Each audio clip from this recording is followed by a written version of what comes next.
The Milwaukee Bucks just sent a serious message to the whole league. Down 24 points in the fourth quarter against Minnesota, and they came back strong to win in a wild comeback that perfectly capped off their fifth straight victory. And with the recent seriously good news about Damian Lillard, it feels like the Bucks might have just saved their season. Last time we talked about Milwaukee, it wasn't so pretty. The question I was asking was, what is going on with the Bucks? Because back then, the vibes were off, and we got the recent terrible news on Damian Lillard's injury. Now, it's a completely different story. They just pulled off one of the most wild comebacks of the season, and they're finally starting to look like themselves once again. Bobby Portis just returned from his 25-game suspension and immediately made his presence felt, giving the team 18 points, 10 rebounds, and 2 steals off the bench as he was back like he never left. That kind of spark was exactly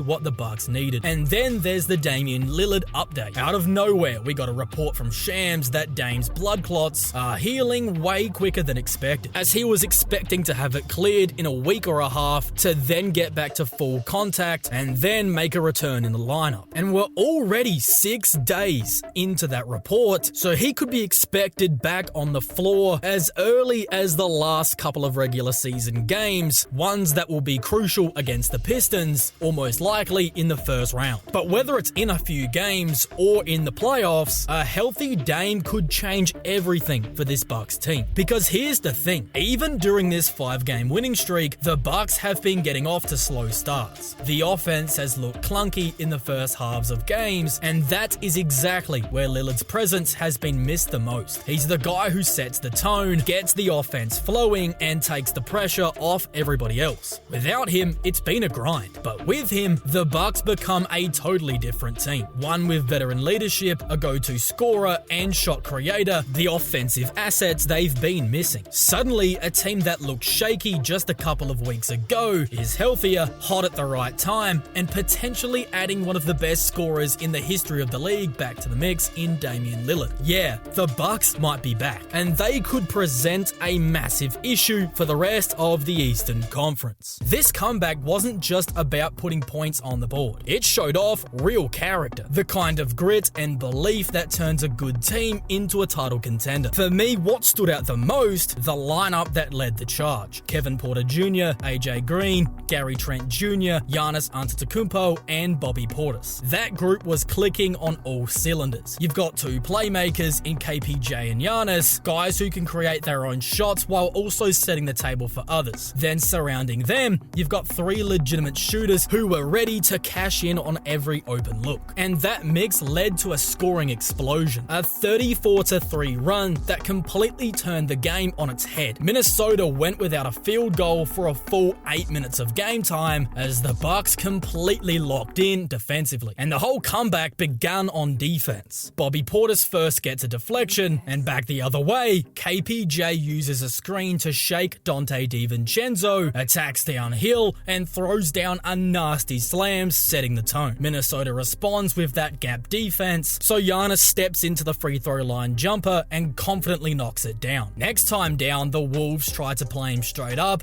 and that's a horrible mistake, as Giannis spins right into a wide open dunk. Then the next time down, Giannis steps into a deep 3, and when Giannis is making these, you are in serious trouble. Back the other way, Bobby Portis gets a deflection, and the Bucks get out and running once again, finding AJ Green, who casually pulls up on the R of Pfizer forum, burying a 30-plus foot bomb. The run is now 18-0, and Giannis gets a mismatch on Edwards, draws the defense, and kicks it out to Bobby, cashing in on the corner 3. This wasn't just about getting hot. It was about locking in defensively to fuel the offense. And the coverage the Bucks were using on defense was a zone that was completely smothering Minnesota, and they weren't able to figure it out. Like on this possession where Gary Trent Jr. was absolutely everywhere, flying around, getting multiple deflections, and just bringing the energy needed in a comeback. Then it's KPJ again, blowing by Jaden McDaniels, and he smartly gets the ball to the glass quickly, drawing the goaltend, cutting Minnesota's lead down to just 1. Now back on defense, KPJ reads McDaniels' eyes perfectly, jumping the passing lane and sparking another fast break. Giannis gets it in transition and skips it cross court to a wide open AJ Green in the corner corner. Tie game. Then the hustle keeps coming. Bobby Portis dives on the floor to knock a loose ball to Gary Trent, who scoops it up and finds KPJ leaking out for a wide open dunk. And if that wasn't enough, it happens again. KPJ picks off another lazy pass as he then glides in for an uncontested dunk. Then again,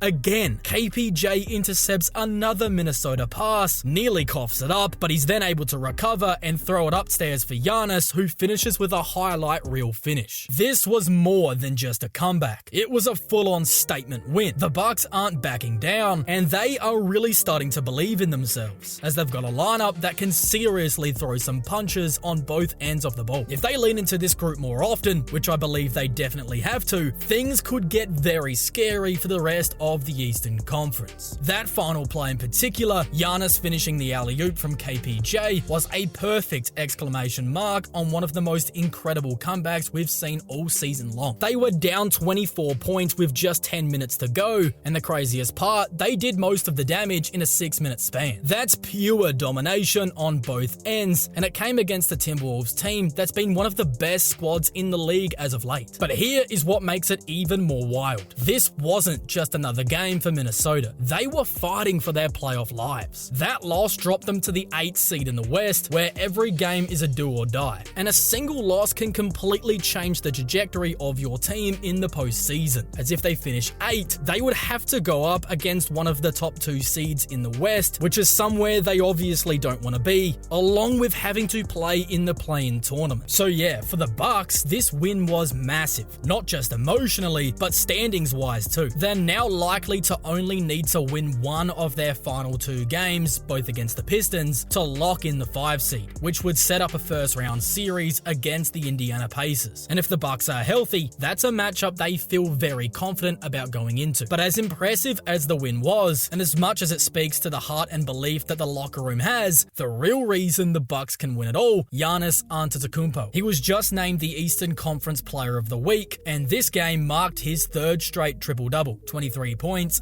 13 rebounds, and 10 assists. Over the last 3 outings, he's racked up a combined 40 assists, acting as the team's de facto point guard, and he's absolutely thriving in that role. In fact, over the first 2 games in that stretch, he made NBA history, combining for 71 points, 32 rebounds, and 30 assists. That made him the first player since Wilt Chamberlain back in 1968 to post at least 70, 30, and 30 across a 2-game span. That's the kind of rarefied air Giannis is in right now. And here's the most interesting part. This shift to Giannis being more of a primary ball handler isn't just a temporary thing. After the win, he said in his post-game interview that he feels way more comfortable when the ball is in his hands. He talked about his ability to make better decisions with the ball rather than being forced into quick reads when he's receiving it on the end of a Dame swing pass. Now, this doesn't mean Damian Lillard is suddenly going to be relegated to a spot-up shooter when Giannis returns.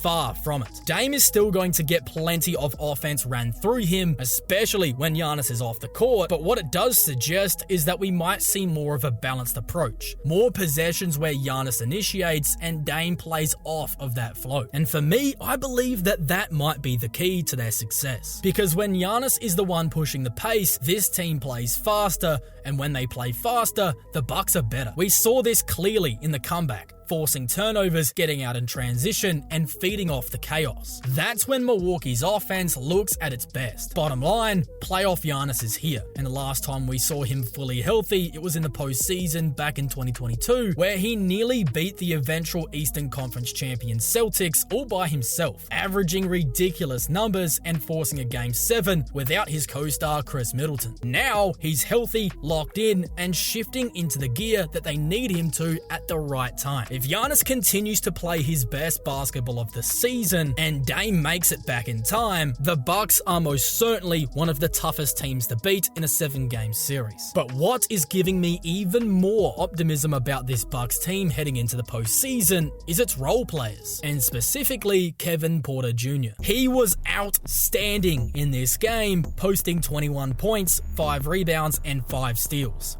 That makes it 3 straight games with at least 20 points for KPJ, but it wasn't just his scoring, it was the timely shots and stops. KPJ picked up 4 of his 5 steals in the fourth quarter alone in moments that completely flipped the momentum of the game. His offensive talent has never really been in question, as we saw flashes of this throughout all of his stops in his career so far, but it was the defensive effort that was the question. Something he has focused on since he arrived in Milwaukee, and it really speaks volumes to just how bought in he is to Milwaukee's system. His chemistry with Giannis, and when healthy, Jericho Sims, has really stood out. His ability to run pick and roll, knock down open threes, and create off the dribble in the mid-range gives the team something they've been missing since Middleton's trade, a true secondary creator who can also finish plays. Honestly, it makes you wonder, should KPJ be in the starting lineup even when Dame returns? I get the value of bringing him off the bench, and I understand why Doc is doing that, but even with Lillard out, he's still been coming off the bench behind Ryan Rollins. Now, Rollins has been incredibly solid in that starting 5, posting season highs basically every time he starts, as he's been an incredibly bright spot as well, but in this game, it just was not his night. And looking beyond just this game, Milwaukee's starting unit outside of Giannis has repeatedly struggled to find rhythm. Kyle Kuzma in particular has been very inconsistent. This was the second time in 3 games that he got benched early in the second half and didn't return. To be fair, trading for Kuzma wasn't a mistake, as just look at Washington, they just shut down Chris Middleton for the rest of the season with the same knee injury, so availability definitely counts. But Kuzma's recent play has left a lot to be desired on the offensive end. There's been no doubting his defensive impact, as I thought he had some pretty good moments guarding Anthony Edwards in this one, but it's the offense that is just so underwhelming. In this game, he played 25 minutes, put up 10 points and 4 rebounds on 50% shooting. Sounds fine, right? Wrong. He also turned it over 3 times, which is a lot for someone who doesn't have the ball in his hands that much. He finished as a -15 in plus-minus, as he was a big reason why they got down early in the first place. Once AJ Green and Gary Trent Jr. came in for Kuzma and Taurean Prince, the whole energy shifted. And credit to Bobby Portis as well, as he didn't just fit in, he took over in that second half. Brook Lopez didn't play much down the stretch, but that was more about riding the hot hand than anything he did wrong.